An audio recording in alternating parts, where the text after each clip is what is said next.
So this is going to be another movie review. This one's called Hip Hop Locos 2001. It's going to be the worst movie of all time. And when I say that, I mean it's only got 84 reviews on IMDb.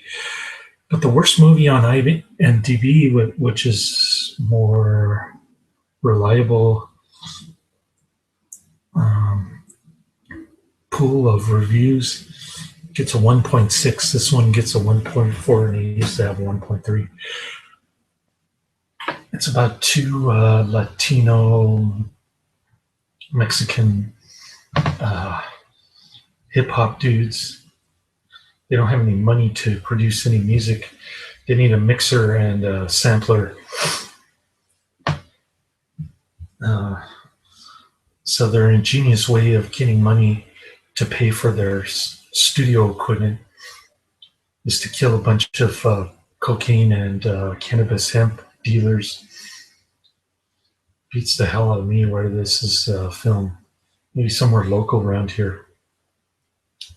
But anyway, it's like staying up all night and watching these guys do their dirty deeds.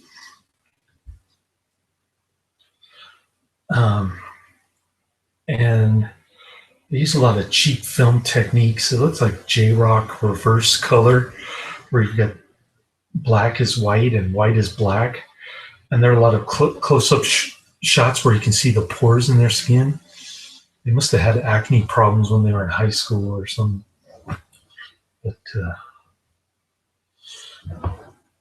there's a lot of slow talking, like roar, roar, roar, that kind of stuff. And then, a lot of just sitting around smoking doobies, or a lot of gnomes saying homes, essay, that kind of stuff. It's like hanging out in the car with some drug dealer all night, basically. So the first guy that gets carjacked, screwdriver to the chest, but you don't really see it happen. It's kind of all the violence is off screen, and then they do the same thing to a weed dealer. Then they choke a cocaine dealer with a shoelace. It takes about 7 minutes. Come on, choke him, Messi. Then you've got, what else? Well, they stab some coke dealer with a knife. And they beat some coke dealer over the head with some pipes. The guy just also happens to have the equipment that they're looking for. I don't want to spoil the ending, but in between there's a lot of freestyle hip-hop, a lot of instrumental hip-hop. And then at the end, I guess, is their hit song that nobody listened to. They even say back in 2001 that hip-hop is dying.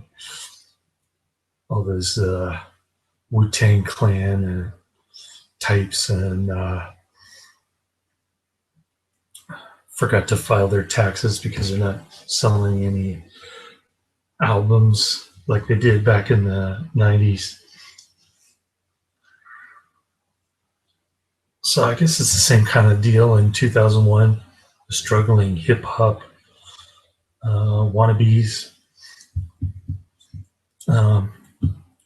So there's that.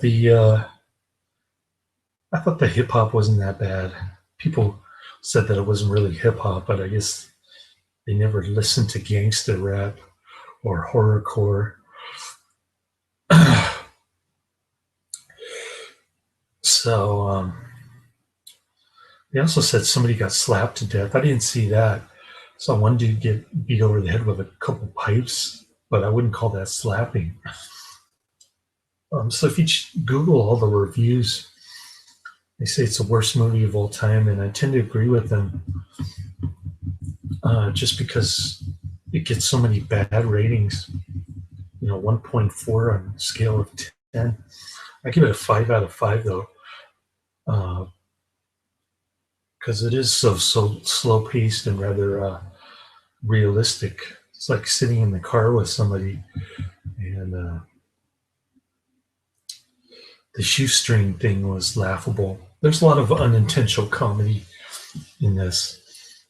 Uh, other other people didn't think this was funny, but I thought it was great.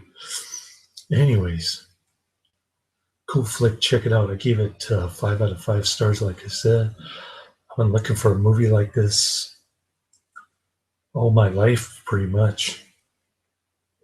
And anything that has a 1.4 rating has to be good. Better than Beasties or Troll 2. So until I find another movie that's worse than this, I'm going to call it the worst movie of all time. If you know a movie that's even worse,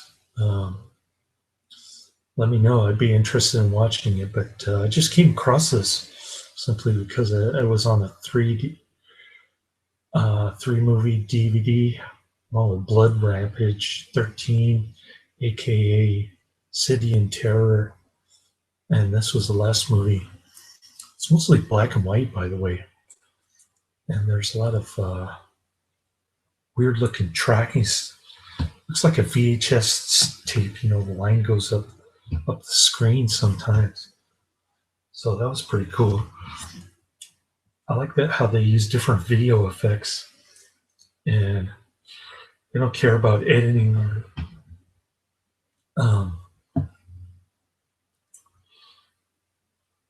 or close-up shots or lighting or anything. Can't even see the guys' faces pretty much.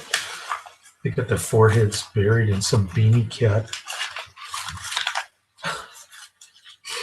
And looks like they're wearing the Dickies pants and the Dickies shirt.